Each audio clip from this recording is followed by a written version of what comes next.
তাহলে ইরাকের পরে সিরিয়া, তারপরে ইরান, এরপরে পাকিস্তান।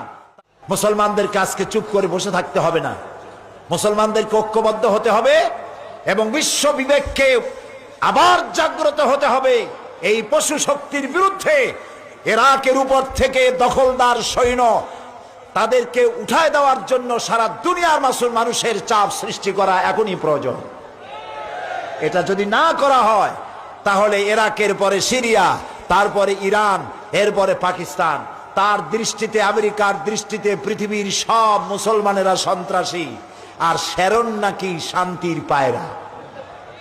শ্যারনের চিনছেন? শ্যারনকে ইসরায়েলের প্রধানমন্ত্রী, শ্যারন নাকি শান্তির পায়রা বলেছে কে? ওইটার নাম আমি নিলাম না। এ নাকি শান্তির পায়রা। তা আমি বলেছি শ্যারন যদি হয় শান্তির পায়রা, তাহলে বিশ্বে অশান্তির শকুন কে? প্রতি মুহূর্তে তারা প্যালেস্টাইনের মুসলমানদেরকে বুলডোজার দিয়ে তাদের বাড়িঘর ধ্বংস করে দিচ্ছে, তাদের মানুষগুলিকে মেরে শেষ করে দিচ্ছে, স্বাধীনতার স্বপ্ন মাটির সাথে মিশিয়ে দিচ্ছে। ইয়াসির আরাফাত আজ পৃথিবীতে নাই। সারা দুনিয়ার শান্তিকামী মানুষের, মুক্তিকামী মানুষের প্রাণের স্পন্দন ছিলেন ইয়াসির আরাফাত। তিনি চলে গেছেন পৃথিবী থেকে।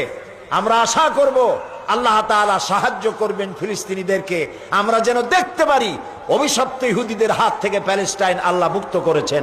আল্লাহ তৌফিক দিন।